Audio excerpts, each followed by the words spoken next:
Hello बच्चों, यहाँ पर हम बात करेंगे क्लास 10th के केमिस्ट्री के पहले chapter chemical equation and reaction में मल्टीपल चॉइस क्वेश्चन की। ये क्वेश्चन बहुत ज़्यादा इंपॉर्टेंट होता है, बच्चा इसको बहुत लाइटली लेता है कि हम आराम से कर ले जाएंगे और ईजिली हो जाएगा। तो ये क्वेश्चन थोड़े नहीं बहुत ज़्यादा कॉम्प्लिकेटेड होता है, क्योंकि ये टू द लाइन हमारे बनते हैं क्वेश्चन, यानी कौन सी लाइन से कैसा क्वेश्चन निकल कर आ जाएगा इसका अंदाज़ा हमारे पास नहीं होता है। इसलिए हमको जब सिलेबस पूरा जो रिड्यूस हुआ है जो इस साल काफ़ी, तो उसके तहत अगर हम देखें तो हर लाइन पे हमको क्वेश्चन तैयार करने चाहिए।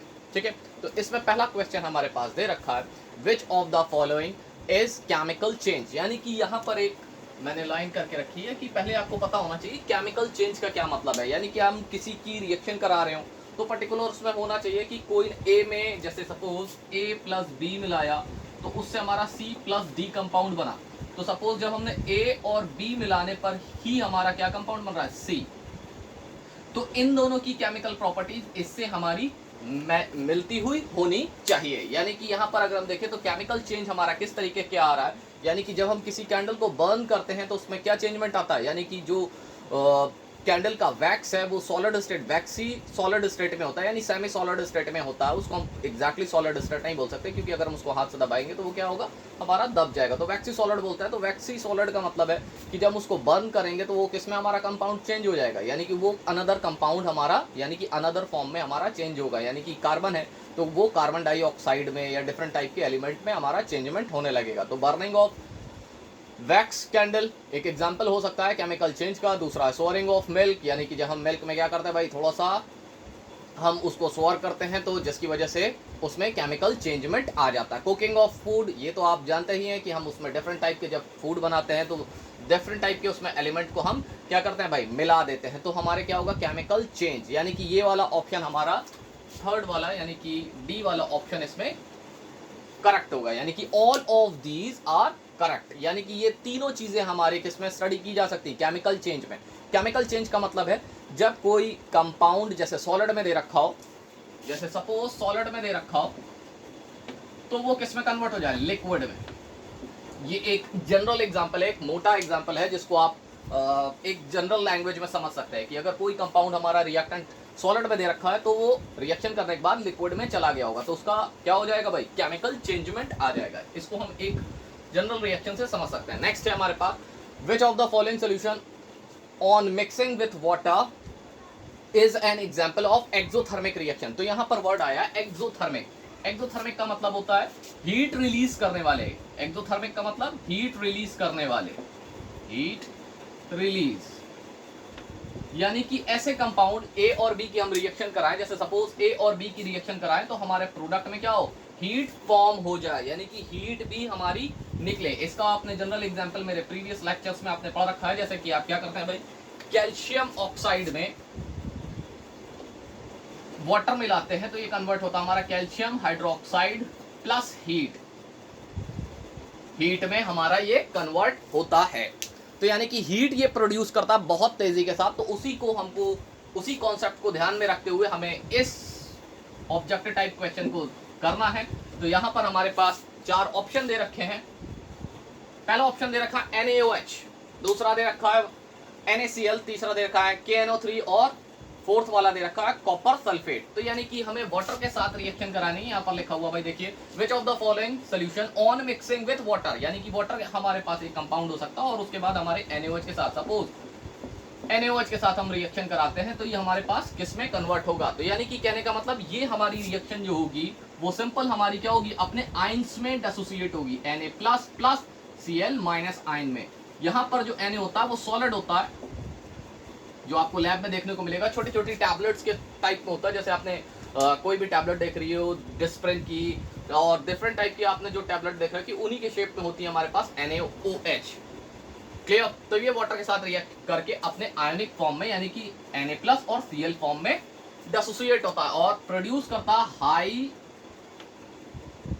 हीट, यानी कि बहुत ज्यादा अमाउंट में ये हीट रिलीज करेगा, जिसकी वजह से ये रिएक्शन हमारी एक्सोथर्मिक रिएक्शन होगी। वहीं पर अगर हम देखें कि NaCl भी हमारा डिसोसिएट होता है, लेकिन आपने देखा होगा पानी को आप पानी में जब आप नमक मिलाते होंगे तो उसमें से आप देखते होंगे अपने ग्लास में, ये एक्सपेरिमेंट आप घर पर कर सकते हैं, गिलास आपने पानी लिया और उसमें आपने NaCl, यानी NaCl मतलब कॉमन कॉमन सॉल्ट है जो आपके घरों में मौजूद होता है, तो आप उसको मिलाकर देख सकते हैं, किसी तरीके की कोई हीट नहीं आने वाली। उसी तरीके से पोटेशियम नाइट्रेट और कॉपर सल्फेट भी हमारे एग्जाम्पल है। कॉपर सल्फेट का एग्जाम्पल जो हमारे पास ब्लू कलर का सोल्यूशन मेंटेन होता है जब हम उसमें क्या कर जब हम उसको पानी में मिलाते हैं, तो इसका ऑप्शन होगा ए। कौन सा ऑप्शन होगा? ए। क्लियर? यानी कि ये वाला कंपाउंड हमारे साथ एक्सोथर्मिक रिएक्शन देता है। कब? जब आप ये रिएक्शन आप लिख सकते हैं इसमें NaOH plus H2O gives out Na plus Cl minus plus heat. ये इसको अपने आयंस में डिसोसिएट कर देता है और हीट प्रोड्यूस करता है। तो यानी कि ये वाली ही रिएक्शन हमारी एक्सोथर्मिक रिएक्शन होगी। अब नेक्स्ट आता है हमारे पास, नेक्स्ट है हमारे पास रेस्पिरेशन इज। रेस्पिरेशन हमारे पास कैसा प्रोसेस होगा? एंडोथर्मिक प्रोसेस होगा, एक्सोथर्मिक प्रोसेस होगा।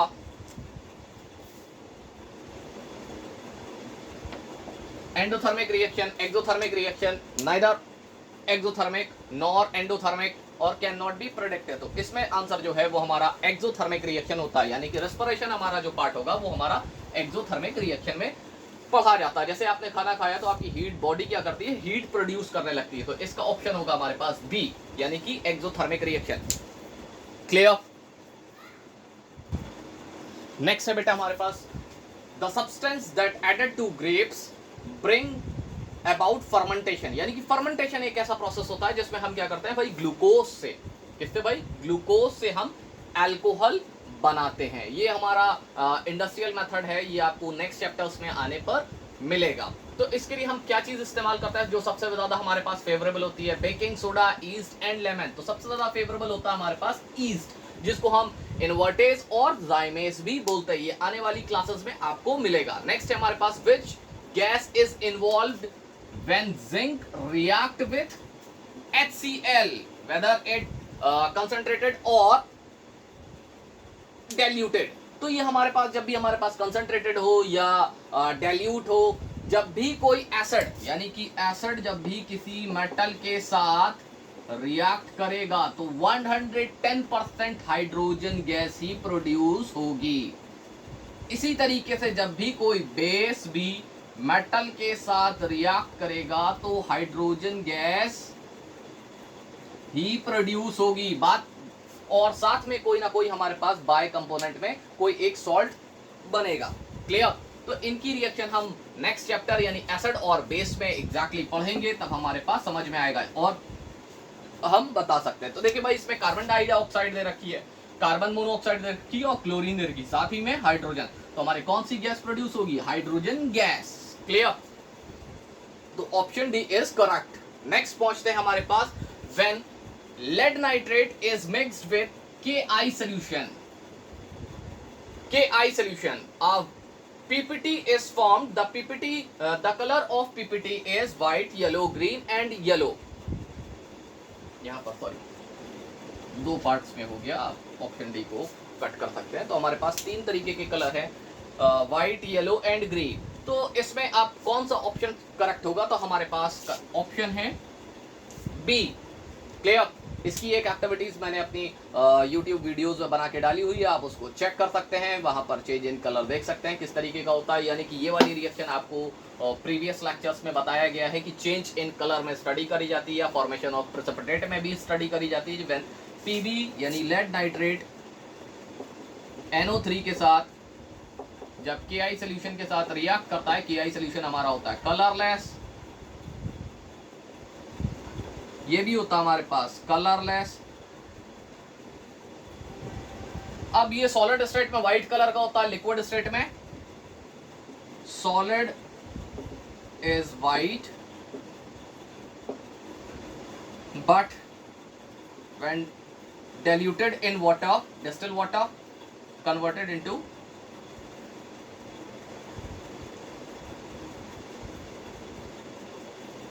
colorless when liquid।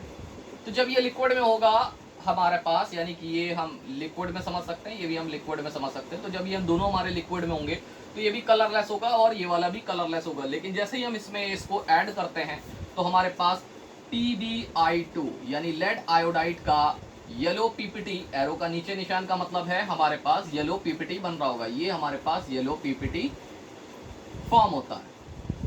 क्लियर, और KNO3 सोल्यूशन हमारे पास बाहर हो जाता है। अब इसको बैलेंस करने के लिए यहाँ पर आप 2 मोल्स कर लीजिए, यहाँ पर आप 2 मोल्स कर लीजिए, पूरी रिएक्शन हमारे पास बैलेंस हो गई। क्लियर, तो समझ में आया।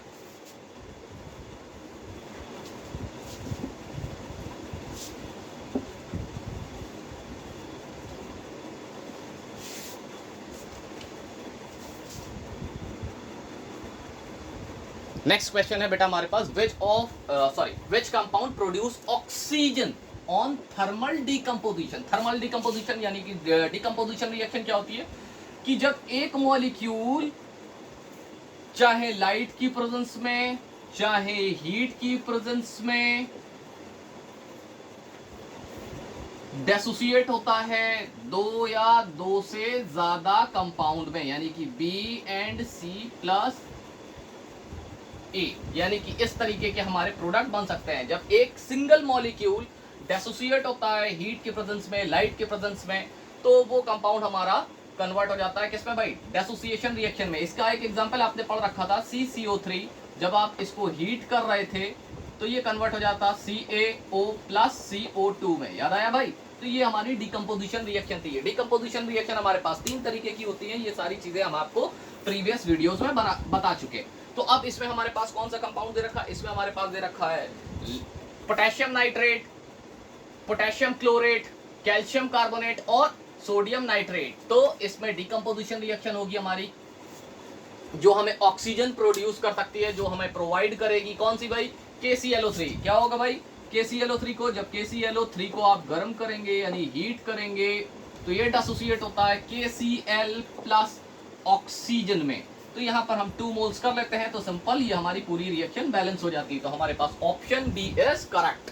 नेक्स्ट है, which of the following compound is used in white wash, यानी कि ऐसा कंपाउंड जो हमारे पास व्हाइट वॉश में यूज किया जाता है। तो आप देखिए भाई ध्यान से, यहाँ पर कैल्शियम ऑक्साइड, अगर हम कैल्शियम ऑक्साइड अकेला ले लेंगे तो ये हमारे पास व्हाइट वॉश में इस्तेमाल नहीं किया जा सकता जब तक ये हमारे वाटर के साथ रिएक्ट नहीं करता। तो जब ये वाटर के साथ रिएक्ट करता है तो ये कन्वर्ट होता है हमारा कैल्शियम हाइड्रोक्साइड प्लस हीट में, यानी कि ये रिएक्शन आपने पढ़ रखी थी भाई, एवोल्यूशन ऑफ हीट, यानी कि कहने का मतलब है एक्सोथर्मिक रिएक्शन आपने पढ़ रखी थी, जिसमें ये कैल्शियम हाइड्रोक्साइड में कन्वर्ट होता है। तो ये वाला पार्ट जो होता है हमारा व्हाइट वॉश में इस्तेमाल होता है। तो नेक्स्ट पार्ट आते हैं हम, नेक्स्ट क्वेश्चन।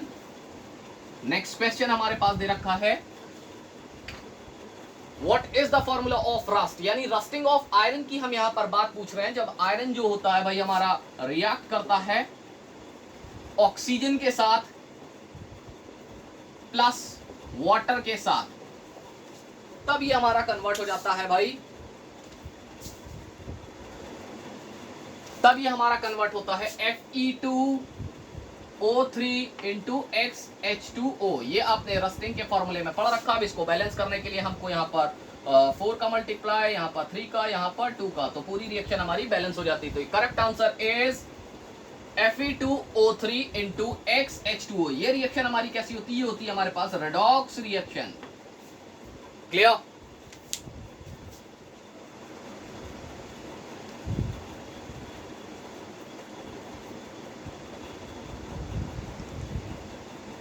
नेक्स्ट है हमारे पास, रस्टिंग इज नॉट प्रिवेंटेड, यानी कि रस्टिंग को प्रिवेंट करने के लिए हमारे पास ऐसा कौन सा प्रोसेस है जो हमारे पास नहीं होना चाहिए। यानी कहने का मतलब बाय पेंटिंग, इससे भी हम रस्ट को प्रोटेक्ट कर सकते हैं। देखा होगा अपने घरों में जो भाई दरवाजे लगे होते हैं, डोर लगे होते हैं, तो लोग उसके ऊपर पेंटिंग कर देते हैं, किसके लिए, ताकि उसके ऊपर रस्ट ना लगे। By greasing and oiling, oiling and greasing, यानी कि कहने का मतलब किसी भी चीज़ के ऊपर ऑयल और ग्रीस लगा देने पर क्या होगा, वो मॉइस्चर के कांटेक्ट में नहीं आएगा। तो जब तक मॉइस्चर के कांटेक्ट में नहीं आएगा तब तक उसके अंदर मॉइस्चर और ऑक्सीजन के कांटेक्ट में नहीं आएगा, तब तक उसके अंदर रस्टिंग नहीं हो सकती। बाय गैल्वेनाइजेशन, इसका आपने एक प्रोसेस आपको थोड़े दिन पहले अपने वीडियोज़ में मैंने आपको बताया था। ये प्रोसेस हमारा क्या कहलाता है, गैल्वेनाइजेशन। इसके थ्रू भी हम जो रस्ट होता है उसको अलग कर सकते हैं। तो यानी कि ये 3 प्रोसेस हमारे पास हो गए जो रस्टिंग में काम आते हैं, यानी कि प्रिवेंट करने के काम आते हैं। नेक्स्ट है हमारे पास कार्बनाइजेशन, तो ये वाला प्रोसेस हमारा प्रिवेंट करने के लिए इस्तेमाल नहीं होता रस्टिंग में। अब नेक्स्ट है हमारे पास, which of the following reaction is not addition reaction. Addition reaction का मतलब होता है कि जब A प्लस B को हम ऐड करें तो एक नया कंपाउंड C बने, विदाउट एलिमिनेशन, यानी किसी का भी चीज का एलिमिनेशन नहीं होना चाहिए। जब कोई चीज का एडिशन होता है तो उसमें किसी तरीके का एलिमिनेशन नहीं होना चाहिए, यानी बाय प्रोडक्ट हमारे पास फॉर्म नहीं होगा। तो यहाँ पर देखिए हमारा H2 plus O2 is addition reaction, NH3 plus H2O single compound हमारे पास बन रहा है, तो भी हमारे पास एडिशन प्रोडक्ट हुआ। यहाँ पर भी हमारे पास सिंगल एक कंपाउंड बन रहा है, यहाँ पर भी अमोनिया, जब हमारे पास अमोनिया और कंसंट्रेटेड H2SO4 की रिएक्शन होती है तो अमोनियम सल्फेट बनता है। तो यहाँ पर भी हमारी सारे एग्जांपल किसके, एडिशन रिएक्शन के, सिंगल एक कंपाउंड हमारा फॉर्म हो रहा है। देखिए भाई ध्यान से, लेकिन इसी एक रिएक्शन में हमारे पास दो तरीके के कंपाउंड फॉर्म हो रहे हैं, यानी कि इस कंपाउंड को जब हम कैल्शियम कार्बोनेट को हीट करते हैं तो ये डिसोसिएट होता है, नॉट ऐड, तो ये डिसोसिएट होता है किसमें, कैल्शियम ऑक्साइड एंड वाटर में। तो option C is correct. Next है हमारे पास कि when FeSO4 is heated strongly the gas evolved is, तो हमारे पास कौन सी गैस होगी, हमारे पास गैस होगी ऑल ऑफ दीज, यानी कि सारी गैसेस इसमें हमारे पास निकल सकती है। यानी कि जब हम H2SO4 को सॉरी FeSO4 को जब हम हीट करेंगे तो हमारे पास सल्फर डाइऑक्साइड भी निकल सकती है, सल्फर ट्राइऑक्साइड भी निकल सकती है, वेपर भी निकल सकती है, वाटर वेपर भी निकल सकती है क्योंकि इसके साथ वाटर के मॉलिक्यूल होंगे। और नेक्स्ट है हमारे पास ऑल ऑफ दीज, यानी कि इसका ऑप्शन डी वाला करेक्ट होगा। नेक्स्ट है बेटा हमारे पास which of the following metal will react with dilute HCl to produce hydrogen gas, यानी कि इनमें से कौन सी मेटल है जो डाइल्यूट HCl के साथ रिएक्ट करके हाइड्रोजन गैस प्रोड्यूस कर दे। तो भाई ध्यान दो, यहाँ पर जितनी भी मेटल्स लिखी हुई हैं यानी कि Hg, Ag, Cu, ये सब हमारी इनर्ट यानी कि हाइड्रोजन सीरीज के नीचे पार्ट में हमारे पास मौजूद होती है। यानी कि ये सारी मेटल्स ओवरऑल अभी आपने हाइड्रोजन सीरीज नहीं पढ़ी होगी, यानी कि कहने का मतलब इलेक्ट्रोकेमिकल सीरीज नहीं पढ़ी होगी, तो आपको बस इतना सा जान लीजिए कि भाई ये सारी मेटल्स हमारे पास हाईली स्टेबल होती है, यानी कि जब बहुत ज़्यादा स्टेबल होंगी तो इतनी जल्दी डाइल्यूट एसिड से रिएक्ट नहीं करेंगी। तो इसका आंसर होगा none of these. Clear. Next है हमारे पास an item made up of copper got green coating due to the formation of, यानी कि जब हमारा कोई कॉपर का बना हुआ सामान लेते हैं तो भाई उसको 1 से 1.5 महीने के लिए हम उसको अगर छोड़ देते हैं तो उसके ऊपर एक कोटिंग हो जाती है। तो उसके ऊपर कोटिंग हमारे ऊपर कौन सी होती है भाई, हमारी कॉपर कार्बोनेट इनटू CuOH का होल टॉइस की ये हमारे पास कोटिंग होती है ताकि वो उसके ऊपर ग्रीनिश लेयर आपको नजर आने लगती है। तो नेक्स्ट क्वेश्चन है which of the following is not a physical change, यानी कि ऐसी रिएक्शन जिसमें हमारे पास फिजिकल चेंजमेंट नहीं होता है और वो हमारे पास हो जा रही हो। तो अगर हम देखें भाई शुगर हमारे पास सॉलिड स्टेट में होती है, देखने में हमको सॉलिड स्टेट में आती है, और अगर हम उसको पानी के अंदर डिसॉल्व कर दे तो वो किस स्टेट में आ जाएगी, लिक्विड स्टेट में। नेक्स्ट है मेल्टिंग ऑफ आइस, यानी कि मेल्टिंग ऑफ आइस, यानी कि जब हम बर्फ जो हमारे पास सॉलिड होती है उसको मेल्ट कर देते हैं तो वो लिक्विड स्टेट में आ जाती है, यानी उसका फिजिकल चेंजमेंट हो रहा है। नेक्स्ट है कंबशन ऑफ पेट्रोल, यानी कि अगर हम पेट्रोल को क्या करें भाई जला दें तो उसका हमारा कंबशन नहीं होता क्योंकि वो उसकी स्टेट चेंजमेंट नहीं होती। लेकिन अगर हम देखें बॉइलिंग ऑफ वाटर तो इसमें भी हमारी चेंजमेंट होती है। तो यानी कि लास्ट वाला ऑप्शन यानी option C is correct.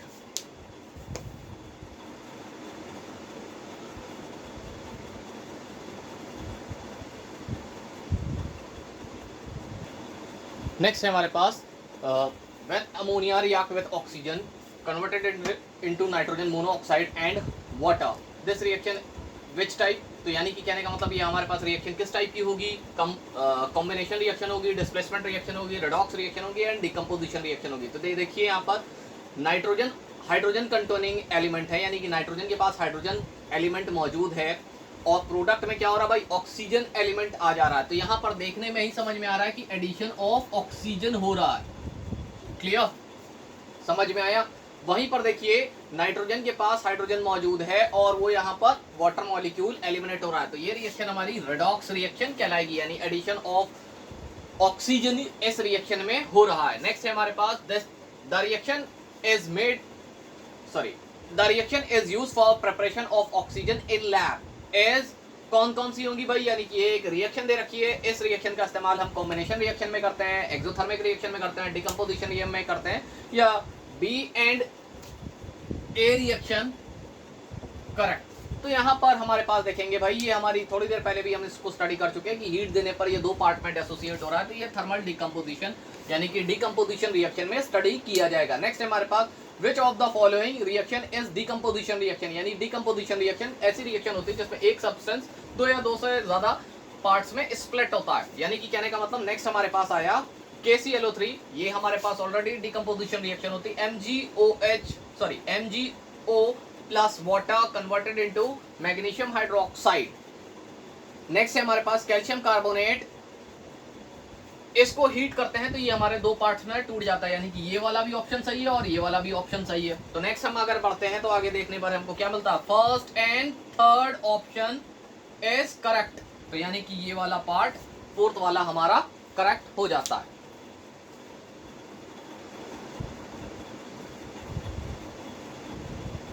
Next question है हमारे पास, consider the reaction PB lead oxide plus concentrated HCl, यानी कि HCl converted into lead chloride chlorine and water the oxidising agent. तो जो भी हमारे पास ऑक्सीजन कंटेनिंग एलिमेंट होगा वही हमारा ऑक्सीडाइजिंग एजेंट होता है। तो option A is correct. Next है इन द रिएक्शन FeCl3H2S की रिएक्शन कराई जाती है तो ये फेरस क्लोराइड में यानी कि FeCl2 में कन्वर्ट होता है और सल्फर हमारे पास बाहर हो जाती है। तो FeCl3 is oxidised, FeCl3 is reduced,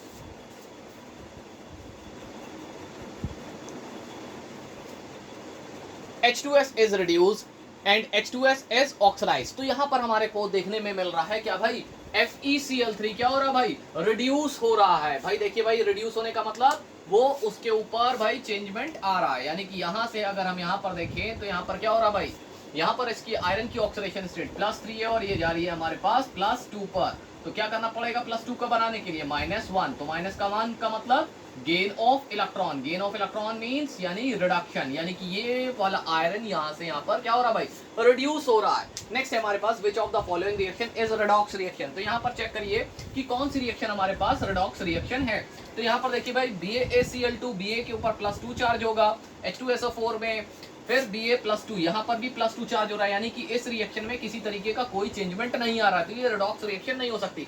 next है हमारे पास क्लोरीन के ऊपर 0 और यहाँ पर सल्फर के ऊपर ऑक्सीडेशन स्टेट -2, यहाँ पर और सल्फर के ऊपर स्टेट 0, तो यानी कि यहाँ पर हमारा चेंजमेंट आ रहा है, यानी ये रिएक्शन हमारे पास हो सकती है। नेक्स्ट है थर्ड हमारे पास लेड कार्बोनेट रिएक्ट करता है हमारे पास पोटेशियम आयोडाइड के साथ और लेड आयोडाइड में ये चेंज होता है। तो यहाँ पर देखिए लेड की ऑक्सीडेशन स्टेट +2 मिल रही है, यहाँ पर भी ऑक्सीडेशन स्टेट +2 मिल रही है, यानी कि ये वाली भी ऑप्शन हमारा गलत होगा। यानी कि कहने का मतलब ये भी हमारी रेडॉक्स रिएक्शन नहीं होगी, ये भी हमारे पास रेडॉक्स रिएक्शन नहीं होगी, तो हमारे पास ऑप्शन बी इज करेक्ट।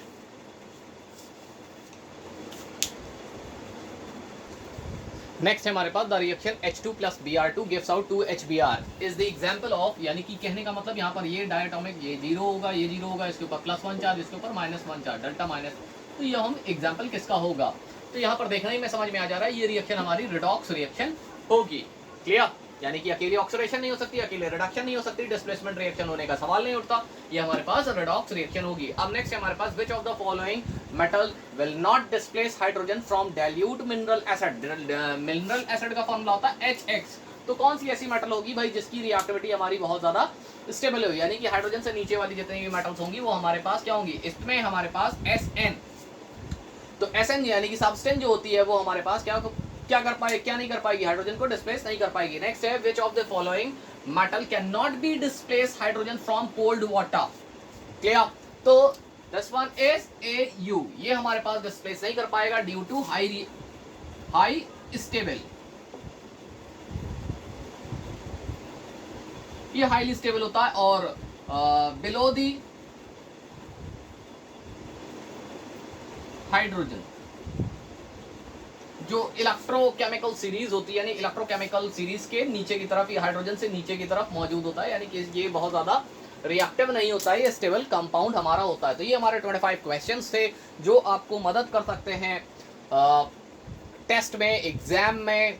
तो आप इसको थोड़ा सा इंपॉर्टेंट है जिसको आप पढ़ेंगे और आप इसको समझेंगे। मैं और कुछ वीडियोस आपके सामने लेके आऊँगा जिसमें आपको बताया जाएगा किस तरीके से आपको हाई स्कूल में केमिस्ट्री के पार्ट में मदद मिल सके।